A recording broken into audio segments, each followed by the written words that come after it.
Welcome to Decision Space, the only show that takes place right here, in the space between the turns of your favorite games. I'm Pete Wissinger, I'm Jake Friedman. and this is the podcast about decisions in games.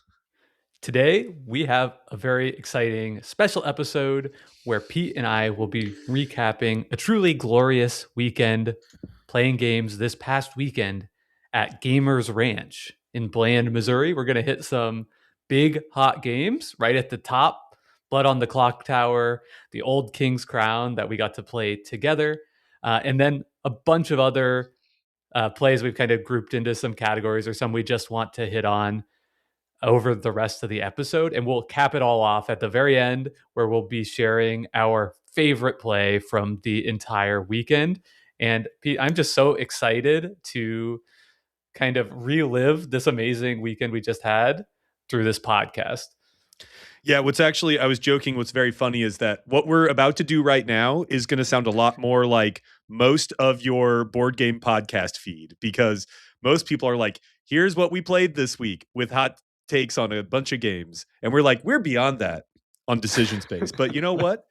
It's kind of junk food for us to indulge in this kind of talk, right? Oh yeah, I would never say that we're beyond it. Like, we just offer, a slightly different thing for your feed, but not this week. This week is just like, hey, here's what we've been playing, and I hope that folks are excited to listen along with us. We do actually have a review to read that we have not yet read, which we like to do before the show. So if you leave us a review on Apple Podcasts, we will read it out on the show. This is from a user called Salt and Sass, and it's a 5-star review. And it says, if you want to talk about board games, ... And here's the review. ... This show is for you.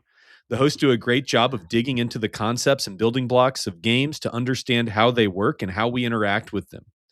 The ideas themselves are timeless and applicable, but they also weave in new as well as classic game examples to counter examples for being the ideas they discussed. Way to go, guys. Keep it up. And thanks for the review. This is going to be like that, where we're going to talk about new and old games together, all in the same episode. Yeah, I mean, for me, that review is a 10 out of 10. And I assume Salt and Sass might be a reference to the Salt and Sass board game podcast. So if so, thank you. And, listeners, feel free to go check that one out right after this as well. I also want to shout out a new patron. We'll always shout out our new patrons when they join the podcast. Did you guys shout out Byeee last time we recorded? Let's just do it again, just in case. Yeah, so maybe a double shout out for our new patron, Byeee Norgard. Apologies on the pronunciation. I'm sure that wasn't right, but thank you. And then also a shout out to Chris Prime for joining the Patreon crew as well. Thank you, thank you, thank you. It means so much to us to have your support. Awesome. So, should we go to the ranch? Let's talk about some games. Woo! Yeehaw! Tell you what. Okay, so Jake, you've done Gamers Ranch recap episodes in the past, because this is sort of an annual event that our friend Jamie Stegmeyer generously puts together, right? Yeah, but this is excitingly the first time that I have a co-host that also attended the ranch. So it won't just be me sharing my experience to a very kind Brendan, but we'll actually get to kind of bounce some ideas off each other. But yeah, so I think this is my third time going to the ranch in about 5 years of this event taking place. And what's so fun about it is that it's sort of the same cast of characters each year. So, folks who, are really just coming in from all different parts of Jamie's life. He's really the kind of central person convening the group. And so folks who I, just met for the first time, the first year, coming back for this 5th year of it, I think, something like that. It feels like, reconnecting with old friends that I have had the opportunity to, play games with once a year at the ranch for a few years now. Yeah, it's a really cool group of people that very few of them are people that I see at other times. These are friends of Jamie and his partner Megan's, and some of it is like people on your guys' disc golf crew. Some of it is just their friends from the past. Some of it is people that I know from Jamie's weekly game nights. And so it's just a bunch of people who are big nerds who are willing to spend an entire weekend doing nothing but playing board games. And it's at this venue that is in the middle of nowhere in rural Missouri that is this kind of like large, the best way for me to describe it is like a complex with Yeah. seats about 20 people and has a library of probably over 1,000 board games, in addition to a room full of uh, pinball machines, and there's a bunch of like Legos, there's video games, there's all kinds of stuff. And so it's just this kind of like nature paradise that has a full 18-hole disc golf course, but then also it's like a place for like a mini board game convention. Yeah. And I mean, I guess just to further set the stage, for me driving there from St. Louis, the highway that you're on just ends at like a general store that looks like kind of like an old-timey mechanic. Like there's like, Yeah. some like old construction vehicles outside. You take a hard left at the end of the highway and then you just drive like a few miles down bumpy gravel roads to access this place. So you really feel like you're in a remote place. It's on a very idyllic lake. And we saw like bald eagles all weekend, kind of swooping over the lake. So this is all just a big shout out, not a sponsor or anything, but if you ever have the opportunity to go to this Gamers Ranch place, if you're game group or group of friends, large group of friends, because you want a pretty big crowd here, Yeah. is looking to plan a board game retreat weekend, especially if you're located anywhere around the Midwest, because it's difficult to fly there. You'd have to fly into St. Louis and then drive 2 hours. It's such a fun place to be. And the thing I like most about being there versus like, the Geekway Convention Center in St. Charles, Missouri, is you get to play games, but then you can just step outside and be immediately in nature. So for me, that's like playing disc golf, but other people that are there were just doing like a morning walk around the lake just to get some fresh air, or or fishing. People are fishing off the dock, and you can just literally get out and touch grass, and somehow for me that makes the board gaming even more satisfying and fulfilling. So that's Gamers Ranch. Well, there's also the element that you're sleeping right there as well. So Jake and I would wake up early and have coffee, and then within about like 10 minutes of waking up, we're like, "Okay, you want to play something?" Like it's just like, and then it's like, "I'm gonna play games." And eventually, you're like, "Okay, I'm gonna go to bed." You just walk upstairs and you're in bed. So it's just like a crazy sort of immersive environment, I would say. 100%. Yep. And this was an opportunity for Jake and I, who, funny enough, live both in St. Louis, but don't play games together very often because we have like our own sort of dedicated gaming groups. For us to do a little bit of a cultural exchange and like have each other play like games of ours that we thought the other one would like, in addition to playing some games that uh, like really require like a large group, one in particular. So it was just a cool opportunity for us to just play a ton of games together. Yeah, absolutely. And I do have to say, Pete, it was very fun playing games with you all weekend. Yeah. Even when we split up at times, like you're doing one thing, I'm doing something else. And I was like, oh, Pete's over there across the room. I miss him. We got to reconnect. It's true. It was very rare that we were not at the same table. Yeah. It happened very rarely. Well, why don't we So get we, into it and yeah. start with some games that we know folks listening to this podcast are probably going to be eager to talk about. So, Pete, I'll leave it to you. Do you want to talk about the Old King's Crown or Blood on the Clocktower first? You know, let's start with Old King's Crown because it's like literally the hottest game on BGG. I've been kind of seeing its praises, but I've had no co-host to talk about it with, so I've only sort of vaguely kind of been like, "Hey, here's kind of what this game is about." And you and I were able to sit down and play a 3-player game of this with our friend Miles. It was both of your first plays of it. It was probably my like 10th play of it at least. And I lost miserably. So I'm a good teacher, that's the thing. And I guess Jake, give me your general impressions and then I'll kind of talk about just how the game works for listeners and then we can go a little bit deeper. Yeah. Well, maybe I'll give like sort of my a little bit of how I think it works, and you can kind of correct me where I go Sure. astray, if that's okay. So essentially, Old King's Crown is a game where you have three factions. We played three factions, right? That are all very asymmetric, um, but you're trying to compete over three battle areas, three different battles that are taking place each round. So, like the core mechanism is each round you're picking one card, putting it face down in that area in each of the three areas, and then we're all gonna resolve the areas one at a time, flipping up our cards, and whoever has the highest card wins. So it's already immediately a game that's sort of all about donkey space, trying to fit, and the game gives you a lot of tools to kind of um, understand, kind of like signpost what folks might be caring about and why. That makes it a little bit less abstract than all of us equally caring about all three battles, which I think is very good. um, and my impression going into this game is, really historically, these kind of games are not my typical bag, where it comes down to sort of like donkey space and trying to kind of bash the leader.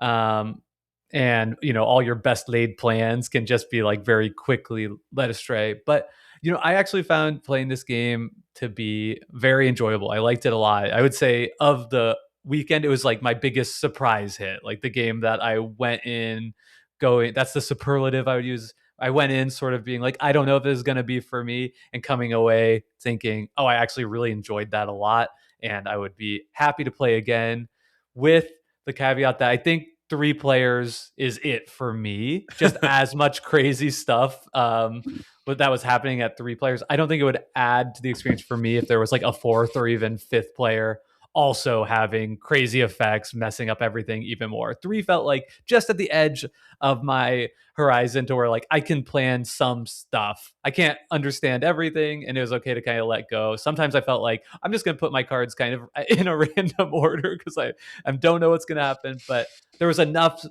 that I was able to get my arms around and feel like I was strategizing enough that like the game just held together for me in kind of a beautiful way. I'm super glad. I don't know that it's necessarily the type of game that you or Miles tend to gravitate towards, but I think part of it is like it's such an like visually appealing package that people like want to sit down and engage with it. And you did a good job. Like you kind of explained it the way I pitch it to people, which is like it's a simple game. You're going to put one card face down in each battle, and then we're going to reveal, and whoever's the highest number wins. It's just like it's like war or whatever. But there are so many layers of donkey space. It really makes me think that like Brendan could get real deep on this game. Brendan would love Uh, this game. yeah, because the first decision that you make in a round is you put your piece called the Herald in one of the battlefields, and you basically double your victory point reward if you win the zone with your Herald. However, also if someone else has a Herald where your Herald is, whoever wins that also steals a point from the other person. So the game incentivizes that as it goes on, you are incentivized to kind of be up in each other's business because it can be a huge swing of points if not only do I get an extra point, but I also steal a point from the person I'm competing against, which was where you and Miles were kind of in that spot towards the end of the game where the it was kind of swinging back and forth between you two. It's a very cool thing. A lot of people have called this game chaotic. Would you agree with that? Yes. Yeah, I would agree.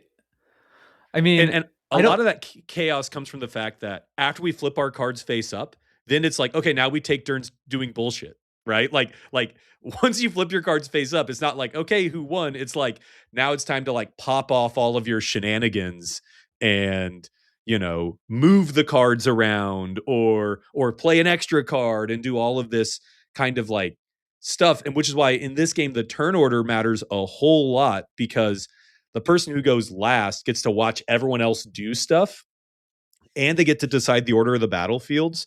So this is a game where like it's funny that the catch up mechanism is if you're losing, you go last. Yeah. That is funny. Yeah, I mean, I think it's chaotic in the sense that, in that battle resolution phase, there's just so many ways it could go from, you know, critical success to critical failure in a way that feels a lot like rolling the dice. I could put my poisoner there and you guys load up on troops and my poisoner just kills you and I just win something that I just kind of threw this out there haphazardly and y'all really invested in it. And what a disaster for both of you. And then of course, like the inverse could happen in the space that I was really trying to win. So I found that not all the time, but often enough, like I found myself in position where I'm winning spots I had no idea I was going to be competitive in and losing spots that I thought was really important. And then or I thought I would win, and that the spots I thought would be important, like can also shift around. Like people are moving troops into different areas or moving their heralds around where it's like, oh, I'm trying to fight Miles here. And then he's like, nope, you're going to fight, or he moves my herald or whatever.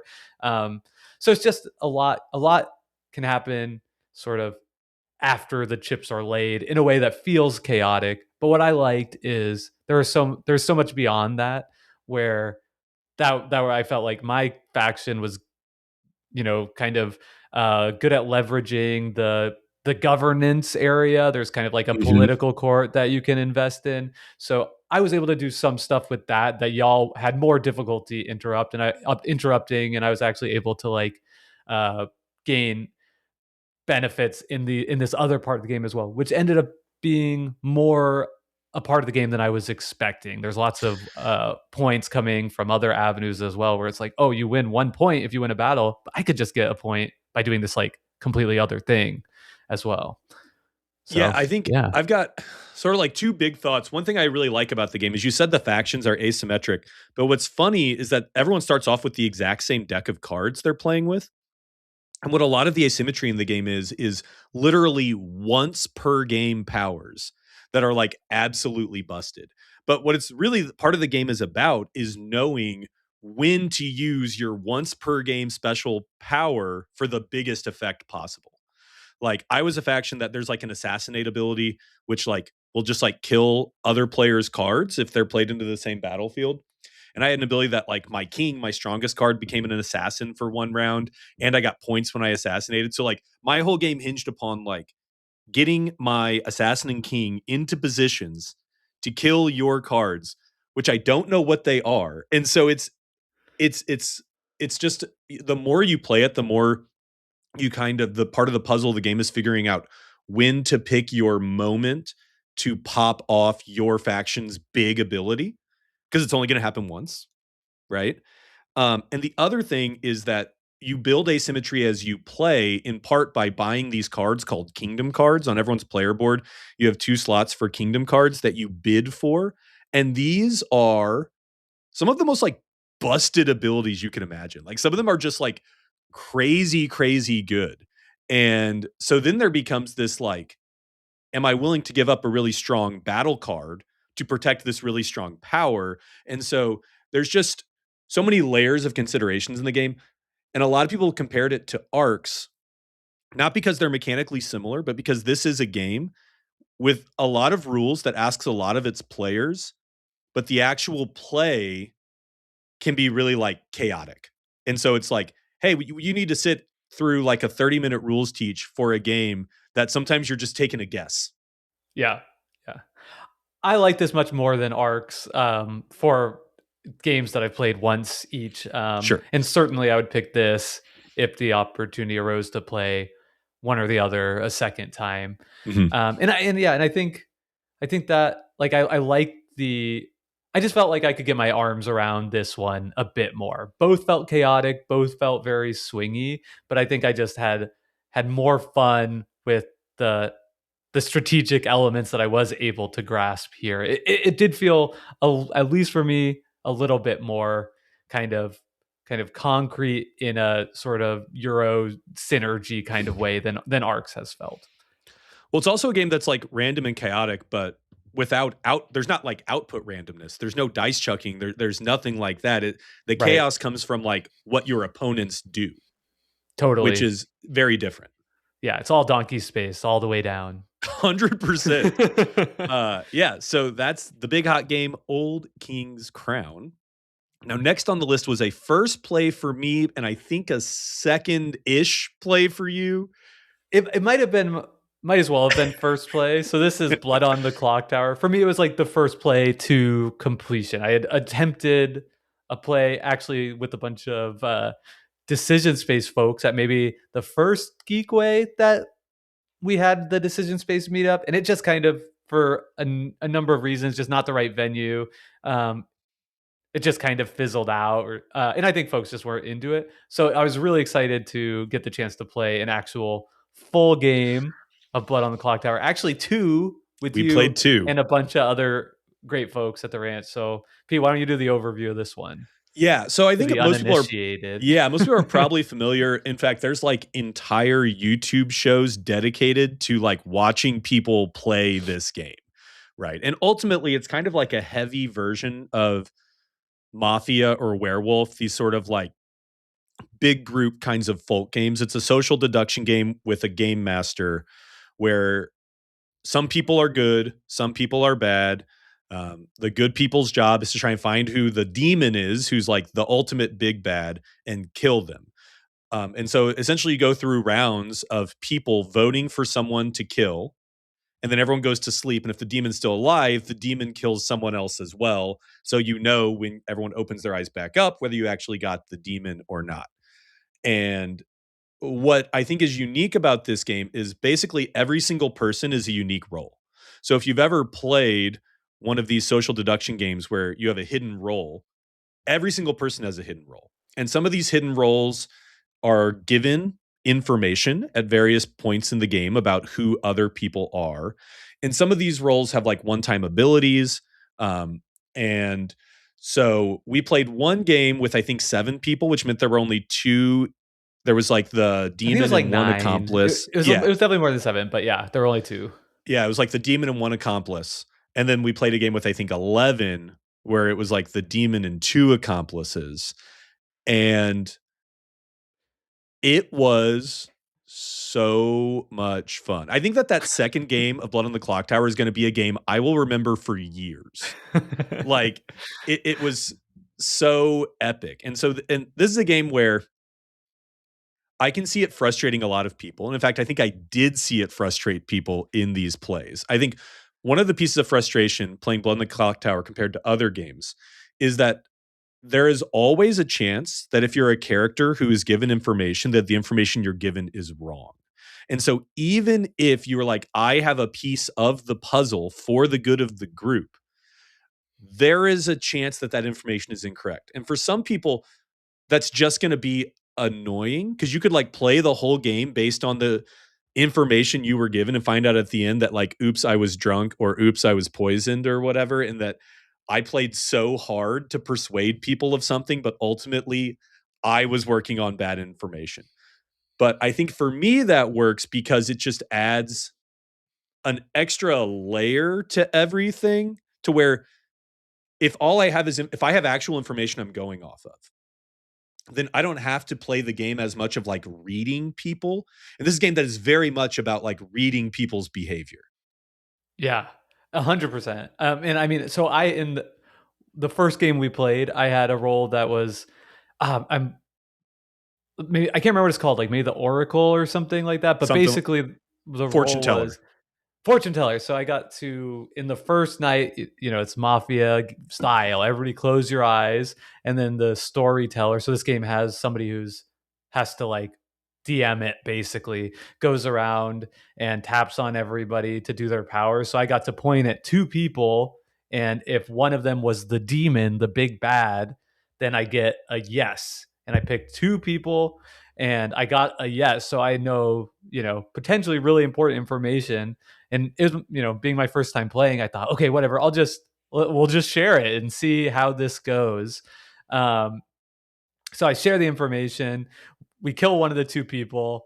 The game doesn't end, right? So we haven't killed the demon. Um, and then I get the next night, I get to do the same thing. I pick two different people and I get a yes again, which means, so then I like have to communicate this information to the group and they're like, so it's basically the situation is like, I'm the fortune teller unless I'm drunk the whole time, Yeah. or I've been poisoned either the first or second night, or one of the people I pointed at some point is my false positive, which is also something that exists in the game. Yeah. And then I'm like kind of like going through the scenarios, and somebody's like, or you're just evil person who's like trying to screw everyone over.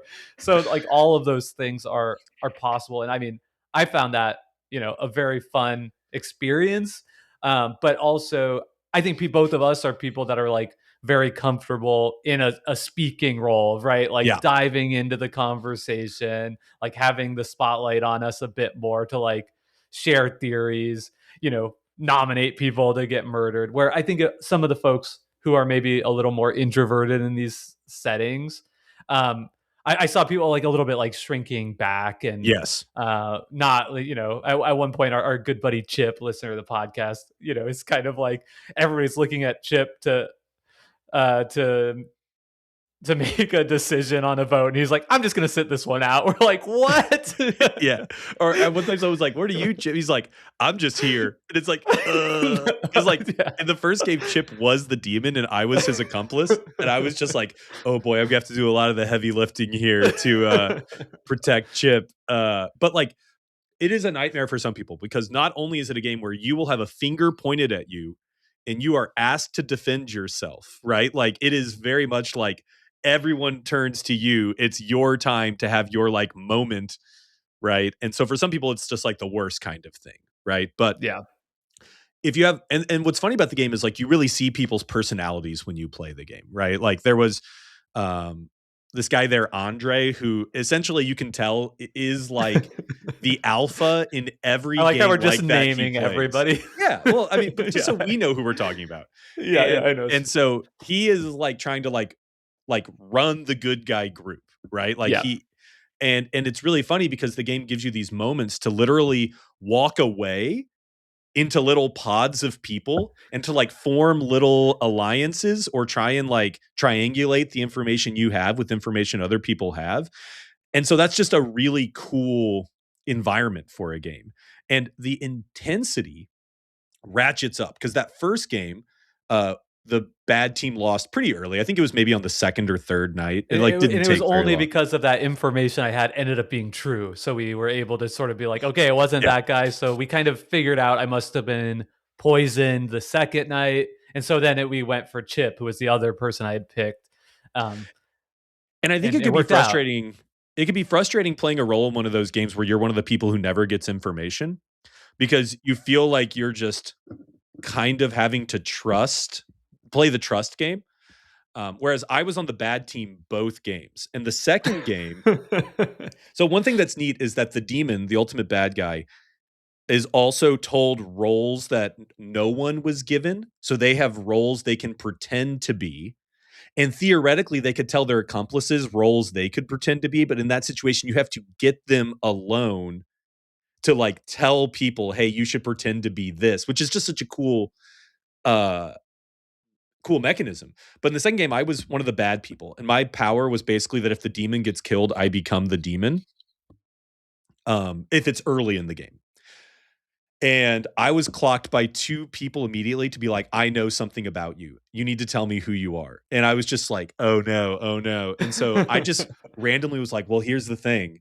I'm the recluse. And the recluse is just a character who their only ability is they're good, but they come up as bad on every piece of information someone asks for. Now, there was a chance someone else was actually the recluse, right? And so then someone else would be like, wait, no, Pete's lying. I'm the recluse. And so I just put myself in a situation where I'm like, I'm just going to say recluse because that's my easiest lie. And if I have to competitively lie against someone else, I can probably turn the group against someone through So be gaslighting. it. So be right. If that's where we end up, we end up. But it took me all the way to the end of the game where everyone was like, and I'm like, but I'm the recluse. So like, Pete's evil, but we know he's the recluse. And I'm just like, power, so much power. And that was all because, in large part, because of me, a good guy on the team. Like, I thought, so for me, like, I love the TV show Traitors. I've talked about on this podcast. I felt like I was just like living the Traitors experience. Like, that's what it felt like. You kind of go away to these little groups, like form alliances, and come back, and we're like, all right, we're gonna, everybody's kind of like, we're gonna kill Pete this time. Like everybody's voting for Pete, right, right, right. And I'm like, so I got this like creeping suspicion that all the people who were actually the bad team was like happy with Pete being voted out too. So I was like, if everybody's voting for Pete, that means the bad team must be voting for him. So I made this speech like defending you. I know. Uh, Well, but okay, there's also this funny thing in the game in terms of a gameplay mechanism, which is that the voting order really matters, because the way that voting to kill someone works is you start with that person and go around the circle clockwise, and to vote to kill them, you must have your hand up when the storyteller's hand crosses you. Okay. And so we actually lost that second game, the bad team, because of that mechanism, because uh, the actual demon was up on the chopping block, and was late in the game that if they died, I wouldn't be able to take their place. And it was, I think, 3-3. There were like 3 good guys and 3 bad guys left. So like the bad guys had this in the bag if we could survive one more round. But I'd been shadowing as a good person the whole game. And when it got around to me, I thought that if I voted to kill the demon, that we'd be able to weasel out of it. And so I voted to kill them. But then that and you ended didn't. up being the deciding vote that cost my team the win. Because So you I didn't fumbled know it. there was like the other cool mechanism is like that actually is so important in this game is like once you're dead, you're not out of the game. You can still participate in all the discussions as a ghost, but you just get one more vote. So the last round was basically going to hinge on like who the ghosts decided to Yeah. vote for. So it was possible that you voted for the demon and all the ghosts also voted for them. Yes. Or some number did not, which was the case. The ghosts were like split, but enough voted for him that you ended up being the deciding vote. Yeah. Ugh. And all the ghosts were voting after you. So you're in Exactly. a Yeah, tough yeah, position. yeah. Yeah. Yeah. It's so cool. So like, this is a game that it's interesting because I know people who like host Blood on the Clocktower nights, and they like invite like strangers. It's an interesting idea to like play this in a social situation where you're like meeting people for the first time. That's where like real introversion kicks in. We were luckily in a very comfortable environment with people we've been Safe hanging out with space. all weekend. Yeah. Right. And it was an awesome experience. Like I would play this again in the right situation in a heartbeat. But it would kind of Totally. need to be the right environment. I would do it at Geekway with the Decision Space listeners if like everyone was into it or we had a solid group of people that like really wanted to play, but I wouldn't pitch it. You know what I mean? Yeah. Like I wouldn't try and like bring people along. I think if you've listened to this conversation, you know exactly whether or not this is for you or it isn't. But yeah, I had an awesome time playing this one as well. Awesome. All right. So the next topic is you showed me 2 different games that are about putting chunky wooden pieces on a shared board until the shared board is full, right? That's how right. I'm comparing these games. This is our extra chunky wooden pieces segment that we of course do every week. Obviously. It's chunk So time. I think we should get into it. Yeah. Into the chunk zone. Yeah, so I think we want to definitely talk about Medina, We definitely want to talk about Renature. And then I think maybe we could briefly mention Skyrise as well, which is a game of very chunky wooden pieces if you play the chunky wooden piece edition of it and not the plastic piece, which Yeah. frankly I would never do. So Ugh. you know which one I play. So do you want to start here with Let's start with Renature Renature? because that's Yeah. a game that has been covered on the podcast before, Yep. right? Yeah. Do you want me to give a very quick overview Yeah, and then you just tell dive in listeners with like kind of your briefly what it's like, and then I'll kind of talk about my first yeah. play of it. So this is a Kramer and Kiesling design game, one of my absolute favorite design duos. And basically, this is a domino game where every turn you'll be placing one domino on the board, and then you have an option of if you want to place like an area control piece. In this case, all the pieces you'll be placing are different plants into kind of area on the board. And then at the end of the game, you're sort of scoring those areas for majority. And it's got a really funky kind of tie breaking mechanism that adds a lot of spice and kind of competition to the game. And that, I mean, that's it in a nutshell. A very streamlined experience. So I found it really interesting that almost half of the area control pieces I had to place were neutral pieces. And in that situation, you're purely placing them to create ties to screw people out of points, basically. So it's a really interesting sort of area control type or area majority type game where only some of the pieces I'm playing directly contribute to my majorities. Other ones are just like messing with the like situation in a way that is not directly beneficial to me, but more likely harmful to somebody else. So it's got this like nasty, spiky thing that I thought was super cool. That tiebreaker where if two factions are tied, then they're essentially out for points. I think adds so much intrigue to the way that the game works. I wasn't totally sold on the domino restriction for placement, but I think what it's useful for doing is narrowing your decision space a little bit, just because it's kind of a mind-bogglingly open space to start, right? Like when you start playing, there's just so many places that you could go. So I think it's very useful. Also, like, we had these little like flower we're kinds of tokens that you used at various times for special abilities, and I think that that was pretty interesting. Um, Ultimately, like it was a good time. It gives you. I think I like shared tile placement better than a um, solo puzzle tile placement Mhm. type game.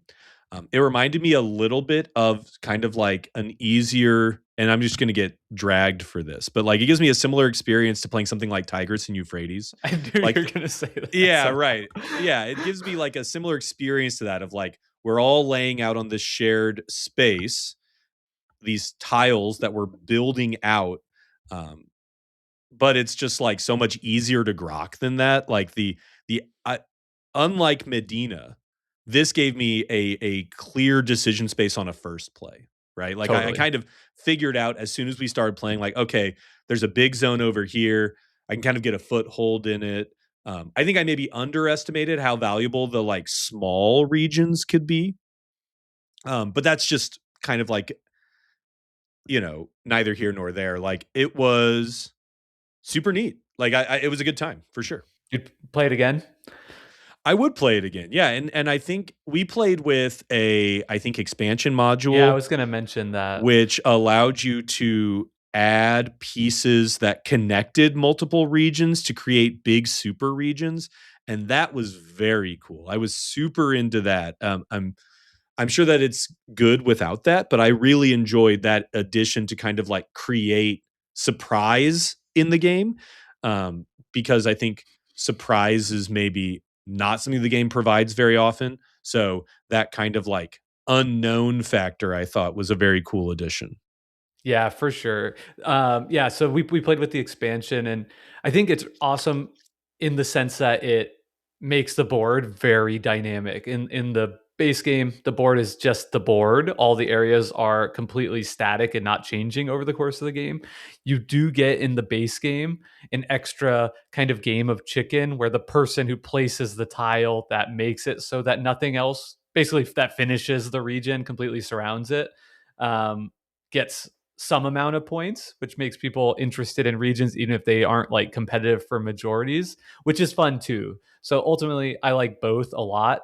I think the expansion makes it less of a Euro game feel and feel more like kind of like an OG classic style game that's just, has that like uh Tigris and Euphrates, Tikal, like area majority aesthetic. That's the thing that really matters. So it's a cool game. I love it with or without the expansion, but definitely a hearty recommendation if you enjoy the base game to pick up the expansion because it's just going to add a lot more play to the box. I just want to like alternate, each time I play it. Yeah, I can see that. And I think that how does it play at different player counts? Because we played it at 4.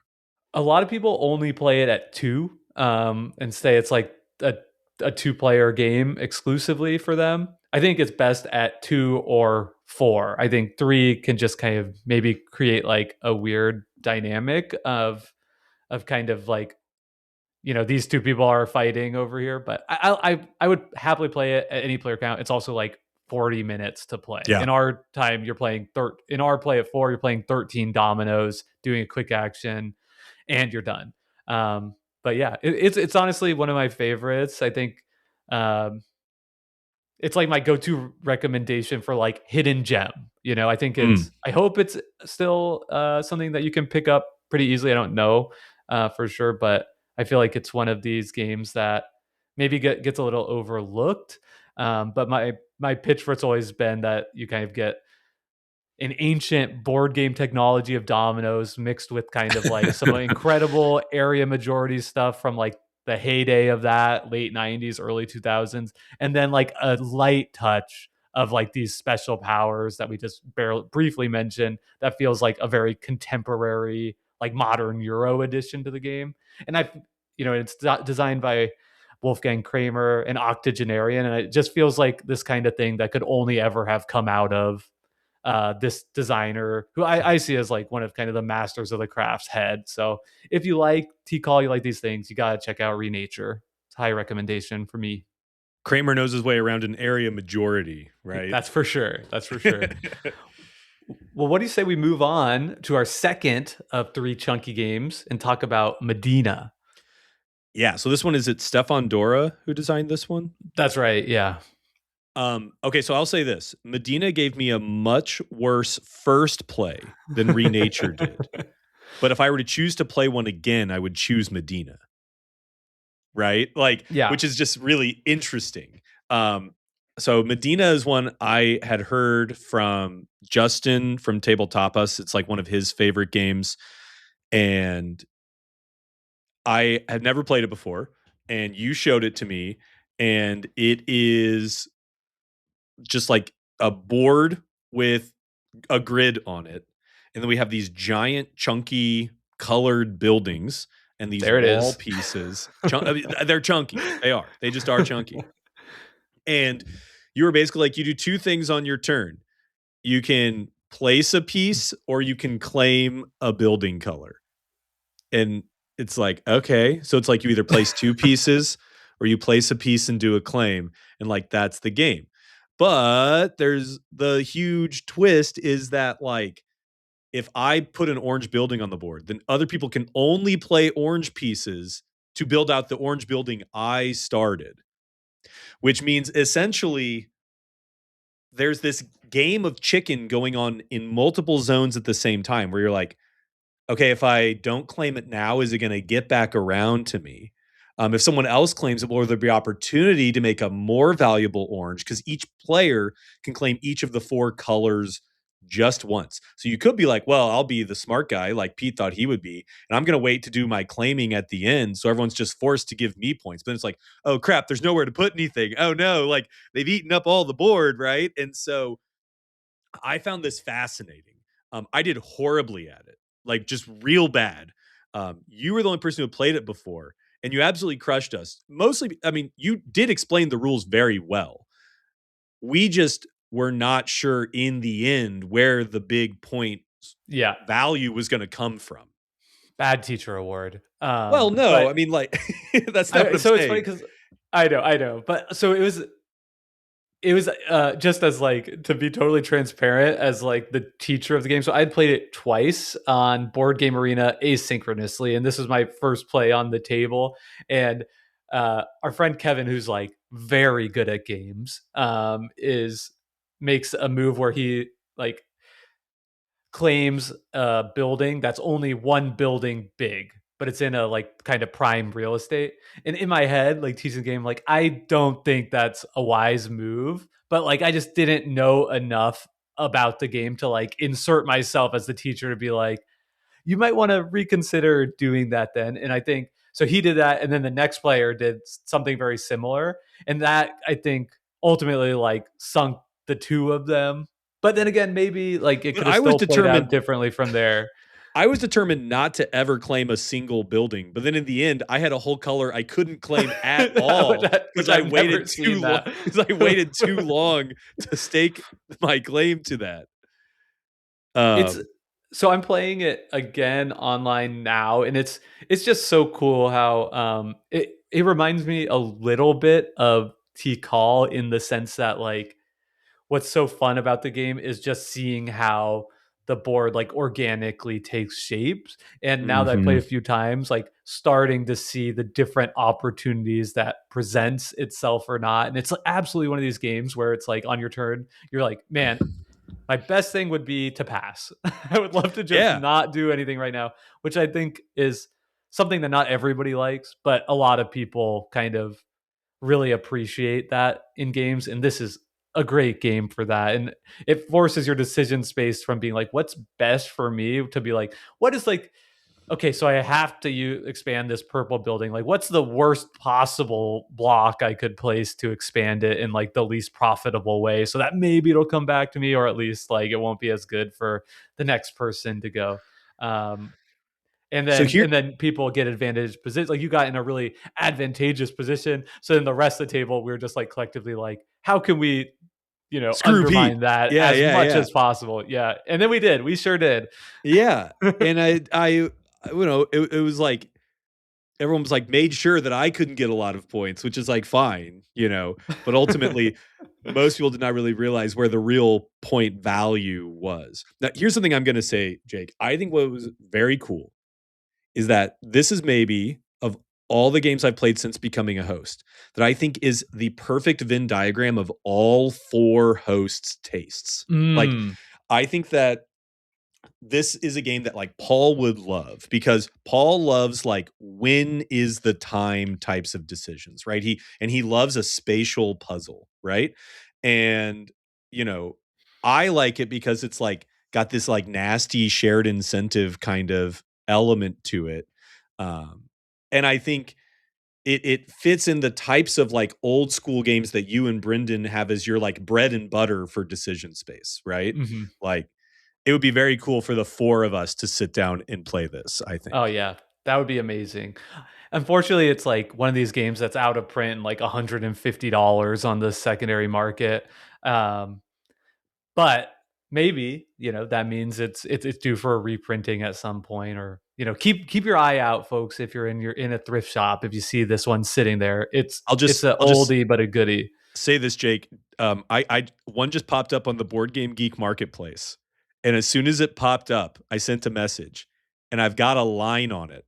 Okay. Now, Okay. $75 for first edition. What do you think? Do I pull the trigger? Is that a good Is it deal? is that I don't know anything about the First edition. edition, I think, doesn't have the well. Oh, what? You gotta have you just have to use a different component for I it. Yeah, know. yeah. Anyway, Yeah. So maybe I'm gonna sit here. So listeners, ask me next week, did I pull the trigger on that first edition Medina? yeah.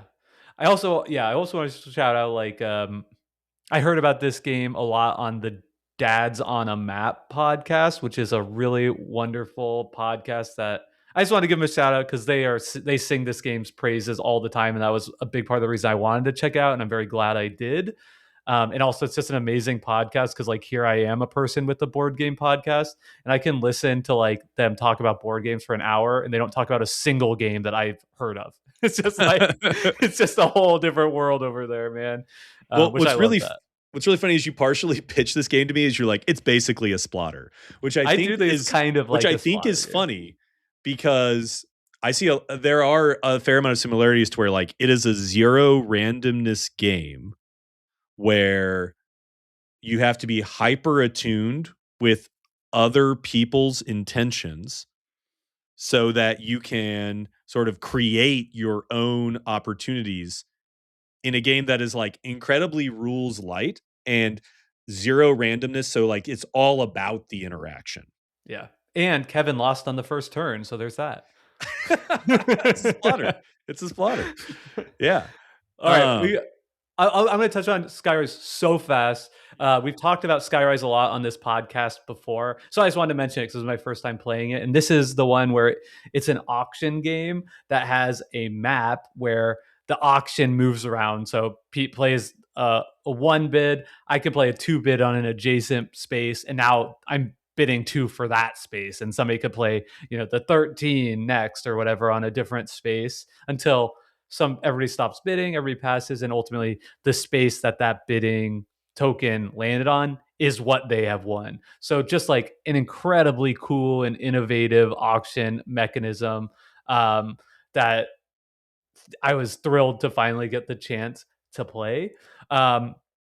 So ultimately, this was kind of the game of the convention. I enjoyed every single game I played this week, which was kind of amazing.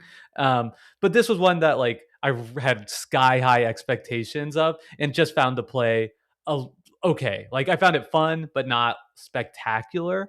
And I think the thing about it for folks that have played this game before is that like I was surprised how flat the values of the regions were. Like I was expecting it to be a little spikier to where like everybody would be incentivizing certain regions, and that to me would have made, at least on a first play, that auction mechanism more compelling if I had more incentive to like drive an auction somewhere or away from there, or try and get myself in a position where I could win a specific region. And it happened a little bit towards the end of the game. You're sort of building in asymmetries, like you're getting these tokens that are making different people value different things differently. But overall, like the kind of experience was a little bit flatter, and I would have liked things a little bit spikier. So for those who are longtime listeners of this podcast, I actually think for me it was insightful as kind of like one of the places where Paul and I's taste diverge. Where I think he likes things to be like very very uh, balanced, and everybody is kind of like making these very like marginally different point value plays, but ultimately everybody's kind of doing well, kind of like the emotep thing where all the things are basically between 1 and 3 points. But a good player will be getting like slightly more value on all their moves to kind of separate them. So that was kind of the Skyrise experience for me in a nutshell. I'd be happy to play it again for sure. I enjoyed it. I think the mechanism is cool, and maybe more would emerge on a second play. But ultimately, like I wasn't as much in love with the game as I was expecting to be, unfortunately. well, it's also a game I think to build off your and Paul's episode on Isle of Skye. It's a game with like variable scoring. However, I don't know that the different scoring metrics in Skyrise really lead to like different gameplay experiences. Like it could be the same scoring metrics every time, and I think it would be kind of the same sort It, of it has experience. it has like the Sagrada like color thing where like one person is getting points if they get enough green regions, and one Right. person is going for yellow regions. And that's like very transparent too as you play. Like that might as well be face up in my experience. Yeah. So I don't know. It was very cool. Love the mechanism. I think I would like a different game that uses that mechanism even more. So I apologize. I don't have the designer name in front of me, but I would be very excited to see what they cook up next if they choose to like revisit that type of auction mechanism, or if perhaps somebody else wants to take on the challenge. Yeah. Okay. The next one I have on the list is a cooperative game we played together, a murder mystery game that was on your wish list to play because you're such a fan of the murder mystery literature genre. And this was a game by DVC, which is a indie publisher called Here Lies. And this is a game where one person is a game master, like Blood on the Clock Tower. But unlike Blood on the Clock Tower, it's a murder mystery game where one person knows the answer and you're trying to get everyone to figure out the information you have. So it's kind of like if you played Mysterium. However, this is 100% a Mysterium killer. Like the fact that this game exists is like, 100%. why would anybody touch Mysterium ever? Right. And so this is a game because I was the one who played, I was the lead investigator. So I knew the information. Basically, you're not necessarily solving a murder, you're solving a death, right? You're solving how somebody died. Maybe it's a murder, maybe it's not. And I have a story with information they need to figure out. Like you had to figure out who the person was, where they There's like so were, many how things. they died, a recent event, a problem, right? There's like all this stuff that I had to get you to figure out. And the other players are investigators who have asymmetric types of clues they can ask for from the lead investigator. And it's mostly done with like dry erase cards. And I will say that it is the murder mystery game I've played that most feels like you are actually solving a mystery, not using some sort of like clue style deduction, but like essentially making like the logical leaps that detectives make in murder mystery games. What did you think of Right, Here Lies, 100%. Jake? I love this game. It's definitely my superlative is like this is the game of the weekend that I'm buying right away. Because yeah, as you mentioned, I'm a big fan of like golden age crime fiction, like Agatha Christie, uh, and kind of Dorothy Sayers is another major favorite. I'm even like moving on to like the slightly lesser known You get into authors harder from that shit. period. Yeah. Yeah, dude, like the real freaky stuff. Carr, I'm reading this book called The Burning Court right now. That's just like so good. I'm like in love with this book already. Um, but anyway, yeah, so like the board game, it gave me so much of like I think what I would want in this genre. And you're exactly right, where a lot of the other games that I played that kind of present like we're gonna catch the killer, it's really like math, right? It's doing the logical deduction. That is actually a much better fit for a game that I also adore, like Search for Planet X. Like there, it feels like we are the type of like academics and scientists that should be doing this type of like science and math to solve the problem, but that doesn't really fit with like the Sherlock Holmes stories of the world of like the logical leaps that these brilliant detectives make to solve the case. um and here it was so pinpoint perfect, pitch perfect, that's what I want to say, pitch perfect to the fact that as we're playing the game, I am not somebody who's comfortable in like role playing situations, and like the few times I've tried like role playing games or like Dungeons and Dragons, like I have a hard time like getting into character. And I wasn't really getting into character here either, but like I wanted our play so I played as an investigator. So what that means is I have a hand of a few different cards that I can play to make Pete, who is our lead investigator who knew the answers, tell us something or do something.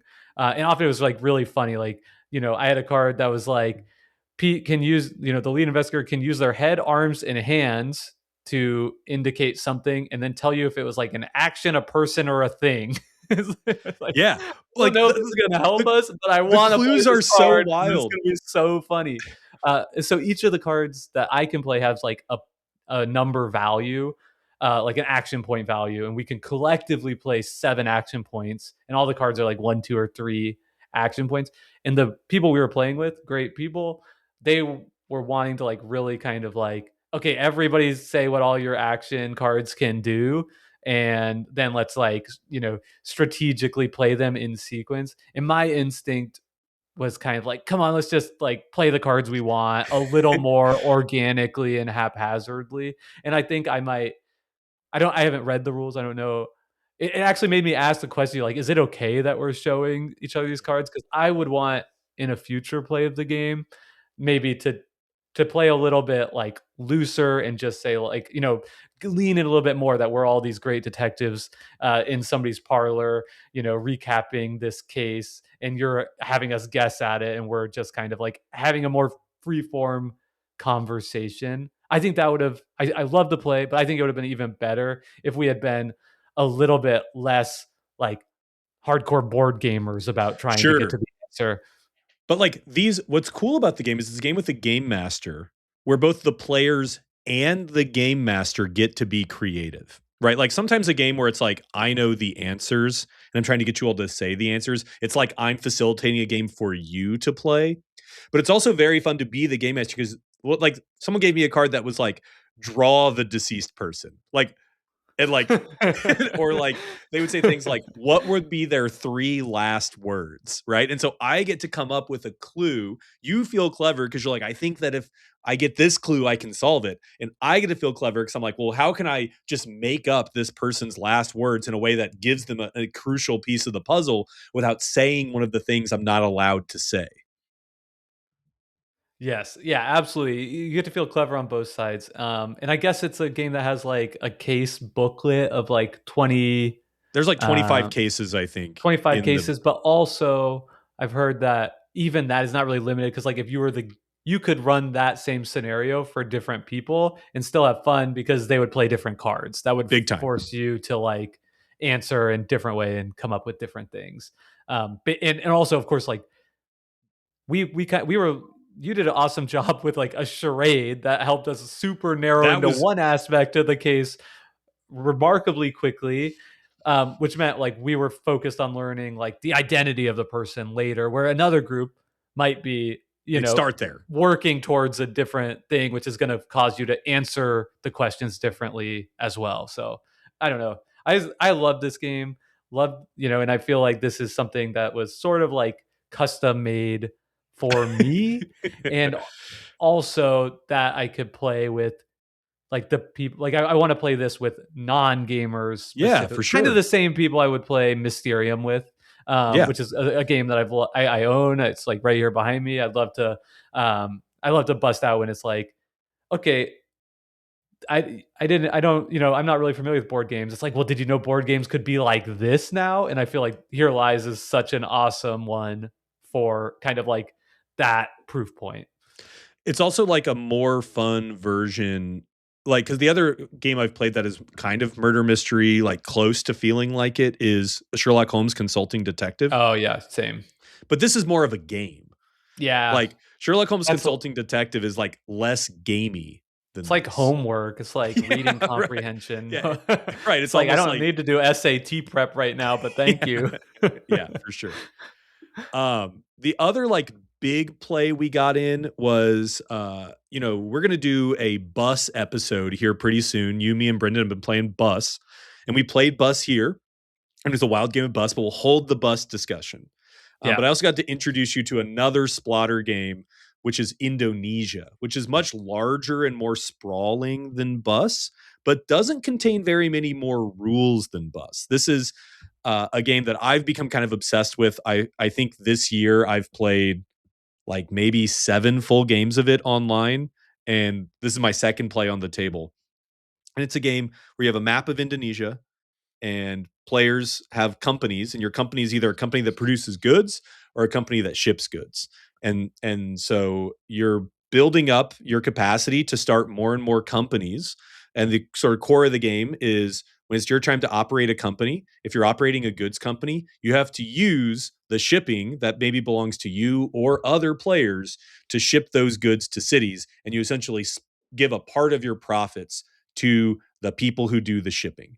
And so it's this like shared logistics, almost shared incentives game.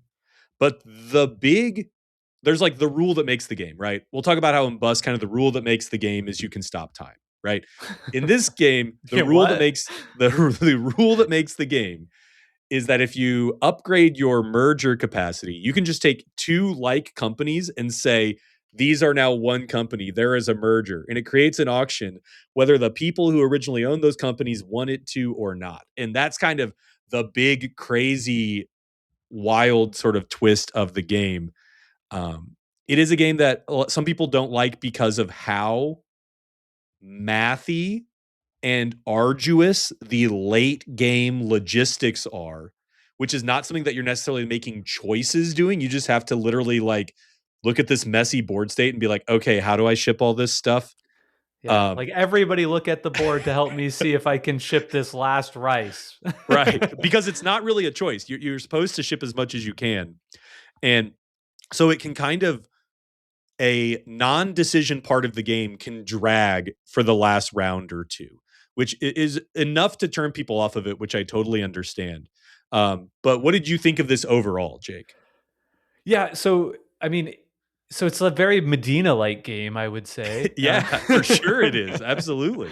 in in that, this led to a whole conversation in our Discord. If you're not a Discord member, you could join us. You can find the link in this description of this podcast. But like, it led this whole discussion about kind of like game complexity, because the really interesting thing about Indonesia, I found learning it, is like the rules teach is like 10 minutes, like maybe 15 minutes, very short. The rules are like, the rule book is 5 pages. You have a player screen that has, it is a big player screen, but it has all the rules of the whole game on it. So like I could learn the game. It was very clear how everything worked, and I didn't really have trouble understanding how things worked. But like what I should be doing, the implications of early moves, just like in Medina, are like incredibly opaque to me. So it kind of felt a little bit like I was doing sort of random actions at times, where it's like, I can do a merger now. Like, do you want to merge these two companies that you don't own either of them? I'm like, okay, I'd like to see that chaos unfold, though I don't have any sense for like whether those two companies merging is advancing my position in the game or not. So I would say like I really enjoyed this play, kind of letting it like wash over me. It was fun to see how at the beginning of the game I was like really focused on making TV dinners, because that's like actually one of the main resources in the game that you can ship out. But then in the last round of the game, there was like a massive, I think it was like a massive rice or spice merger, and I ended up kind of accidentally buying all of them. So, even though I never touched it the whole game, in the last round of shipping, where you're like doubling your profits or everything, I owned like every spice in all of Indonesia. Yeah. That was kind of fun too. I will. I mean, the downside was like I have to be honest with our listeners. Like it did feel the game dragging in the Yeah. second age, where it's a little bit player driven for how quickly you're going to advance to the next age. And I think, we could have potentially advanced one time earlier. I would have liked it more if we did, and just kind of like a snappier playtime. But also, to be transparent, I had to like step away from the game a few times because I was like helping prepare a lunch. I Dinner. was Yeah. like, or a dinner at the time. So maybe that was part of the reason where I was feeling a drag, because I wasn't able to just be like completely zoomed in on what was Yeah. going on. So I kind of step away, come back and be like, I'm gonna upgrade my slots, and then I would kind of step away and come back. It's like, okay, time to ship my COPS, So it was a little bit of like a stuttering experience for me. That's like not maybe fair to the game when I say I felt it kind of like dragging through some of that. I think you would like playing this async online. I think you would Yeah. be into that because it is a game that's about like parsing a pretty complex board state at certain times. And Yeah. It's definitely a game where there are times when like somebody is staring at the board for like several minutes, because the decisions are like, potentially huge, right? Like, they're these like, it's not like a modern Euro game where it's like, okay, maybe this is going to give me like 4 points, and this one over here is going to give me 3 points for sure, but potentially six later in the game. It's like, do I want to radically shift the entire state of the game? And like, so I get it why people have to do that. But, for me, yeah, I think you're right. Like if I'm just like look being presented with a board when I check in with like lots of interesting implications that I can kind of luxuriate in, and I don't have to like watch while you or another player is luxuriating in your own decisions, that might be for the good. Yeah, for sure. I've actually invited you to an online game. So if you check it out, you've gotten an invitation. Okay, Okay. hey, how But about what I think is that? fun about it is that Just a it's quick this plug. yeah, what I think is funny about it is it's got this kind of like it presents as this like dry economic game, but it's also like kind of silly. Like Yeah. when That's like splatters. that last round when we're just like merging everything is just like what is going on? Like Yeah. everything is changing. Like yeah, it's neat. 100%. Yeah, yeah. I'm into it. I'm excited to try it online. I mean, and I think also like for me, this whole genre, like it's not an 18xx game, but it's got some kind of hallmarks of that. Like that's all uncharted territory for me. Yeah. So like when I'm feeling like what the heck is going on here, I think that wouldn't be true for everyone, right? If you have maybe more uh experience with like these kind of like shared company merger games, then perhaps Indonesia is a lot more approachable to that kind of person than it was for me. But yeah, I'd play it again online, and I think maybe gain some appreciation there before I would want to bring it back to the table. So if we want to do like some quick hits here at the end, I'll say Yeah, I played 3 two-player dueling games, 2 of them for the first time. So I taught you Gudnak, and then I played 2 Richard Garfield games for the first time, Keyforge, which I know you have an incredible amount of experience with, and then Mind Bug. And I'll just say like Gudnak, I love. I will never have the time to devote to that game and the partner to devote to that game that I really need to make it shine. This is like a two-player living card game where it's like you're playing a Magic the Gathering type game, but you're playing it out onto a grid, a very small grid, and you have a pretty small deck. It's about whittling down your opponent. Jake, just give me like a quick hit. What was your first impression on that? very strong. Like I felt like it was a well done game. Only major downside is you have square cards, which is just really disappointing. But other than that, it was cool. Like some novel concepts, like about stacking units on top of Mhm. each other. That I felt like, whoa, this is kind of mind warping stuff. Like I played a lot of dueling card games, but haven't really seen that and kind of the implications of that as you were using it effectively against me I made me was. really appreciate it. I was like, okay, because I'm like, why would at first it's just like, I don't have like any kind of heuristics for this. So that was a really exciting place to be. It's a game I'd love to play more. I feel like if we ever did like a 2-player game night, be like a Yeah. strong candidate for doing like, let's like pick like, 8 or 4 of these factions and do like a little mini bracket and see what comes out on top. Like something like that sounds like a really fun time to me. Yeah, it's cool. Now, I had never played Keyforge or Mindbug, and it's kind of funny. Have you played Mindbug? I have, yeah, I have Yeah. thoughts. Yeah, it's kind of funny to think of both of these games as like Richard Garfield trying to like fix magic, right? It's like I get the impression that Richard Garfield doesn't love what magic has become. And so both of these games feel like Richard Garfield trying to like rediscover the soul of Magic the Gathering.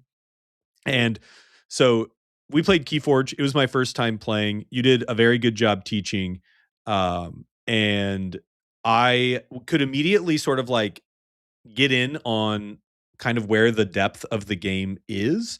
Um, but of course, not necessarily. You were very kind to be like, hey, just, like this ability is like super strong because this. I was like, oh, cool, cool, cool. So I did end up winning in part because I had a deck that was full of like stealing amber, which apparently you said is like an OP mechanism. Not Uh, OP, but just like early on, maybe like the developers of it didn't realize it was just like stronger than some of the other mechanisms, which is funny because that's like exactly the same as with like Magic the Gathering, with like they like in the first set they thought like drawing 3 cards was the same as like gaining 3 life. but I was very impressed to be given a procedurally generated deck that felt like it had been built to purpose, right? Like it's kind of wild that this as a product could exist in that format. So I was very impressed with the design.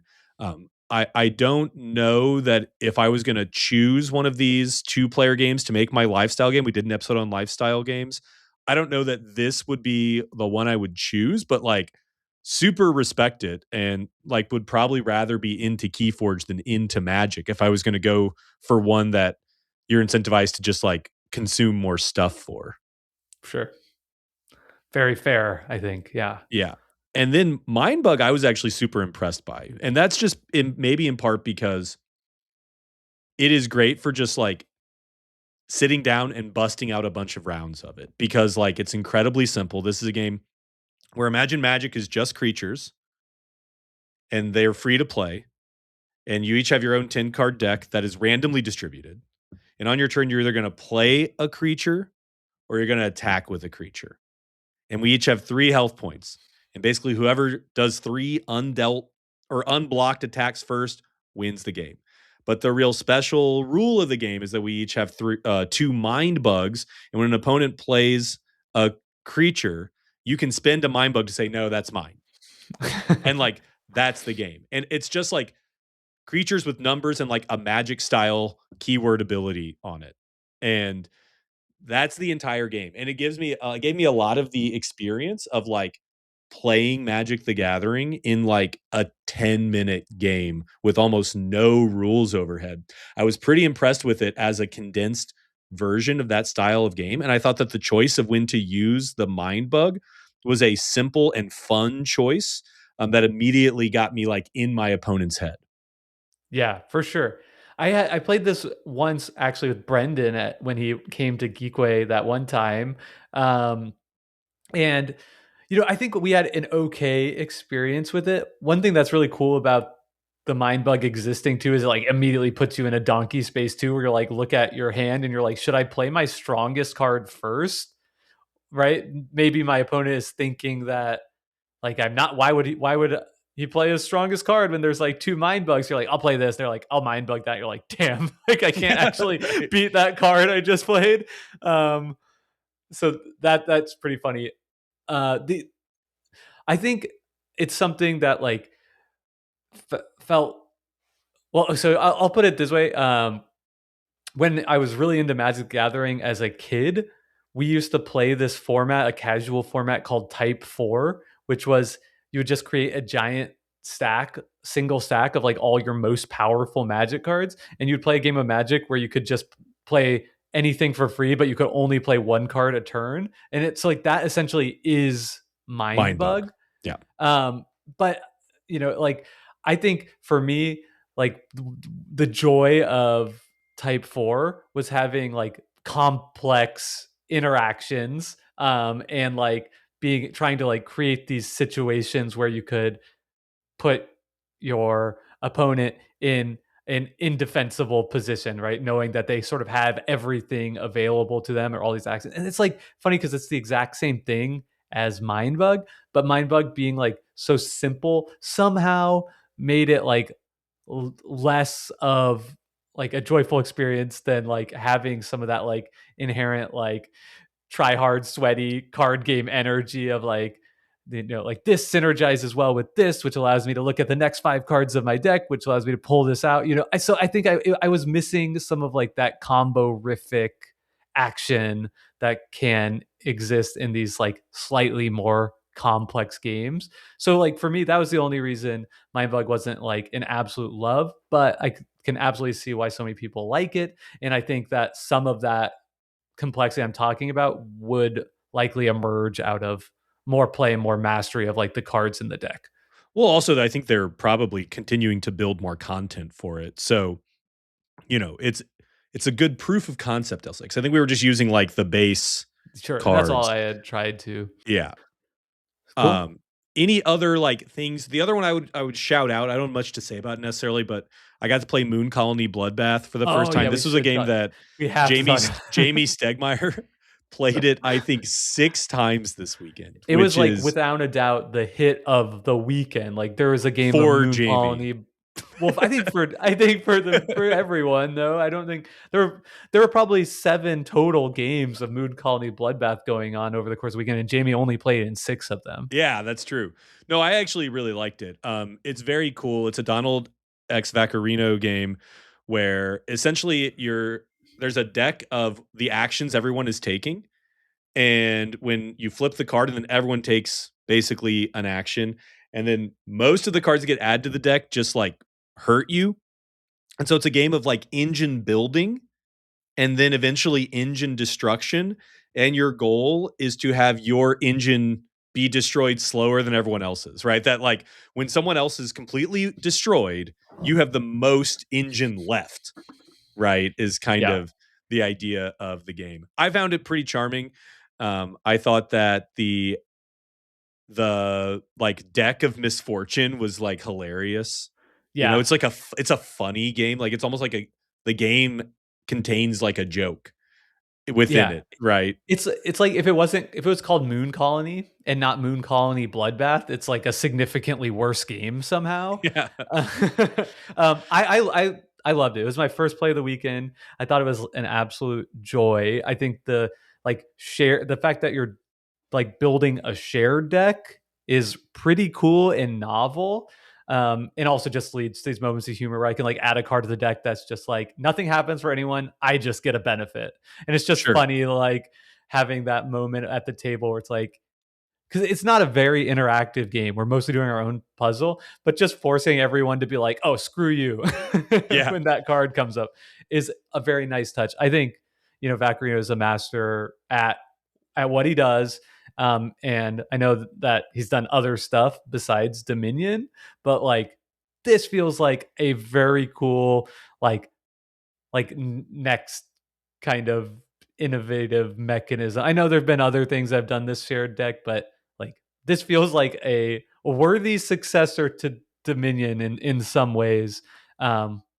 Which I can say as someone who's only played Dominion a handful of times, not as someone who's played Dominion a bajillion times. I have to just take the opportunity to dirty up our gracious host a little bit, Jamie, who hosted the whole entire weekend, because I was looking for people to play Renature, and I kindly invited Jamie to play with us, and he said, "No, I've actually already played that one, so it's like no problem." So we start setting up Renature, and I turn around. What do I see? Jamie playing his fourth game of Moon Colony Bloodbath. I'm like, what the hell, man? Yeah, he let you down nice, Jake. He was trying to let Yeah. you down nice. He didn't want to say that Renature, is not joyous for him. I think the real secret sauce to Moon Colony Bloodbaths, it's a game that constantly bad things are happening to you, but because they're happening to everyone at the same time, it's this like shared laugh as opposed to like laughing at a particular person's misfortune. And I think that is kind of the magic of the game is it's a game full of feel bad moments, but because everyone is getting the same feel bad moment, you're like laughing together at how much it sucks. It's also like, yeah, it's definitely has just like a great brand of humor through it. I think it does have like a little bit of like, I don't know, it's a game that has like a little bit of an argument going on to it too, because I think it's a nice touch that like all these horrible things. It's like 10 people are massacred, but everybody gets $2, and everybody's like, well, okay, that's kind of nice. I could use that. Yeah, yeah. Cool. Yeah, so I totally recommend that one too. It's also just like quick to learn, easy to play, plays in under an hour. And I think that's a sweet spot for a lot of people, and like especially at like a convention setting like this, where sometimes like I don't want to get into a 3 hour game because I'm going to miss out on all this other fun stuff that's going on. So a game you can learn, play in 50 minutes or whatever. I think that's a big part of the reason why it got played so much by Jamie and other people. So let's end the episode with this, Pete. I want to know what your single favorite play of the weekend was. It could be something we've already talked about or something completely different. I mean, for me, it's got to be that second Blood on the Clocktower game. Like, I think there's a world where I remember that Blood on the Clocktower game for years, and that's kind of the sort of game experience I crave. I crave a memorable game experience, and I think that's part of the reason that this game has connected so much with so many people because it just like gives you these like singular communal experiences. And like, what's funny is after that game ended, we just stood around and talked about the game for like 20 minutes where we're like, oh man, when you did this, blah, blah, like that is just magic to me. And so that was my like game magic of the weekend. And then in the morning, we came down to breakfast. We're like, dang, I could have done this differently. I Yeah, right. could. Yeah. Yeah. Yeah, totally. That's awesome. I think the game I would shout out was the final game I played over the weekend. I don't have to discuss the game. It's El Grande. We played with the King and Intrigue expansion, which is an expansion that not a lot of people have access to because it's not in the commonly, easily accessible modern printing of it.